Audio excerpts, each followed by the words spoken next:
Pedro Lopes waxa uu 8 Oktoobar 1948 ku dhashay magaalo ku taalla Colombia, waxaana uu ahaa qofka toddobaad ee qoyskiisa oo ka koobnaa 13 carruur ah oo ay walaalo yihiin.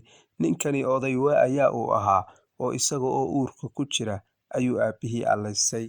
Hooyadii oo mas'uuliyadda qoyska la wareegtayna waxa ay ahayd tu dhaqan xun oo jidhkeeda ka ganacsata. Isaga oo aad u daayar ayaa uu waxbarashadii ka hadhay, isla markaana hooyadii guriga ka cayrisay, waxaana uu markaa u banbaxay darbi-jiifnimo isaga oo u wareegay Bogotá oo ah caasimadda Colombia. 10 jir kolkii uu darbi-jiifnimo ku gaadhay ayaa ay lamaane gaboobay u diirnaxeen oo waxa ay geeyeen goob lagu daryeelo agoomaha, balse Ciyombo waa uu ka rooray isaga oo ku andacooday in tacaddiyo loo geystay. Halkani waa barta noloshiisa isbeddelka weyn u horseeday. Ninkan oo tirsanayay tacaddiyo badan in yaraantiisii loo geystay, waxa uu kolkan go'aansaday in uu qaab la yaab leh u aarguto. Waxa uu gaadhay qaraar uu hoosta kaga xariiqayo dilidda hablaha yaryar iyo weliba gaagoontirkooda.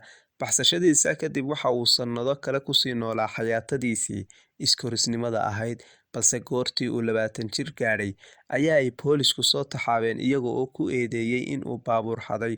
Kolkii xabsiga la geeyeyna waxa uu iyana la kulmay tacaddiyo kale oo ay koox daroogoley ah oo iyana xidhnaa kula kaceen, balse mid ka mid ah ayay u suurto gashay in uu dooxo, waxaana falkani uu sababay muddadii 1 sano ahayd ee xabsiga loo qoondeeyay in looga sii kordhiyo. Sanadkii 1978 ayaa waxaa xabsiga ka soo baxay kii oo cuqdad, ciil iyo xaasidnimo qanjaha ay buuxiyeen.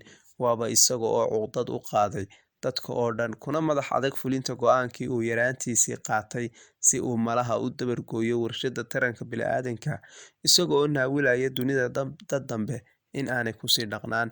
Colombia wuu ka socdaalay oo waxa uu aaday Peru, halkaas oo uu ku dejiyay khidadii uu ku hawlgalayay, waxaana uu ka geystay dilal fara badan oo uu hablaha ku khaarijinayo. Balse waxa uu si lama filaan ah ugu gacan galay qolo ka mid ah Hindidii asalka Maraykanka oo ahayd, waxaana ay u geysteen jirdil aad u xun, iyaga oo isku dayay in ay khaarijiyaan. Balse intii aanay qudha ka goyn ayaa waxaa ka soo gaadhay nin wadaad ahaa, kaas oo ka dhaadhiciyay in ay ciidamada booliska ah ku wareejiyaan, laakiinse ciidankiina wax yar kadib way iska sii daayeen isaga oo markiiba ku cadho burburay 4 hablood oo uu si arxan darro ah u qurbixiyay. Markii ay isa soo tartay walaaca ku aadan ammaanka deegaankaas iyo weliba meydadka hablaha yaryar ee kolkasta la helayo, ayaa ay dowladdii go'aansatay in ay cadaadis weyn saarto, waxaana ay xoojisay ciidankii roondada ahaa ee habeenkii meerayay goobaha tuhunka leh ama inta badan meydadka laga helo. Haddaba Abriil 1980 waxaa booliskii u suurto gashay in ay ninkan qabtaan isaga oo ku fashilmay isku day uu rabay in uu gabadh yar ku afduubo, taas oo ay ka soo gaadheen hooyadeed iyo dadkii ka ag dhowaa. Waxa uu ninkani booliska u qirtay in uu Peru, Ecuador iyo Colombia ku dilay in ka badan 200 oo gabdhood. Kalkii loo kaxeeyay in uu soo tuso meelihii uu ku aasayna waxaa soo baxday 81 qof oo kale oo aan tiradaas ku jirin, kuwaas oo iyagana uu xilli hore khaarijiyay, taas oo booliskii kaga yaabisay. Kadibna waxaa lasoo taagay maxkamad ku xukuntay 16 sano oo xabsi ah. Cajiib, ku dhawaad 300 ee hablood, waxaana ay sheekada ninkani aad u soo jeedatay bulshadii.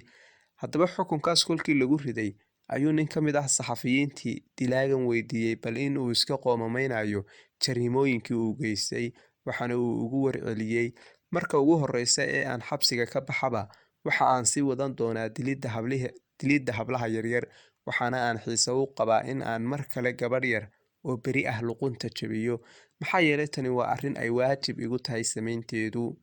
Waxa uu ninkani ku dooday in uu dhimirka ka jiran yahay, kadibna qayb xabsiga ka mid ah oo dadka dhimirka ah lagula tacaalo ayaa la geeyey muddo 10 sano. Kolkii uu xidhnaana 1990 ayaa la iska sii daayay kadib markii la arkay inuu habdhaqankiisu suuban yahay. Xilligaas wixii ka dambeeyeyna il iyo baal dambe lama saarin. Dadka qaar ayaase sheegaya markii la arkay inuu habdhaqankiisu suuban yahay, waxaana la siiyey lacag gaadhaysa $50,000 oo daryeel ah. Xilligaas wixii ka dambeeyeyna il iyo baal dambe lama saarin. Dadka qaar ayaase sheega in mar dhexe isaga oo qaab sharci darro ah u dhoofaya la qabtay, haddana dib loo sii daayay. Markaas ayaana indhaha bulshada iyo taariikhdaba ugu dambeysay. Waana dilaaga 300 ee qof sida bareerka ah u dilay balse dib xorriyadiisii loo siiyay. Ujeedada ugu weyn ee aynu dhacdadan ka leenahay waxa ay tahay in aynu ku baraarugsanaano caaqibada ka dhalinaysa ubadka inagu dhex dayacan amaba aynu darbijiifka u naqaano. Waxaana ay keeni kartaa dhacdooyin la mid ah kuwan amaba ka daran oo ay sababto cuqdada ay ku dhaliso daryeel la'aanta ay bulshadooda iyo dowladoodaba kala kulmaan.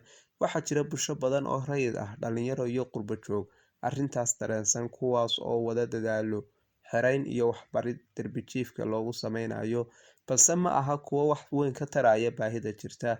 Waxaana aanu ku boorinaynaa cid kasta oo danaysa jirida iyo sharafta ummadeenu arrintaas xil in ay iska saarto, lagana hortago fursad kasta oo ay ubadku inagaga dayacmi karaan.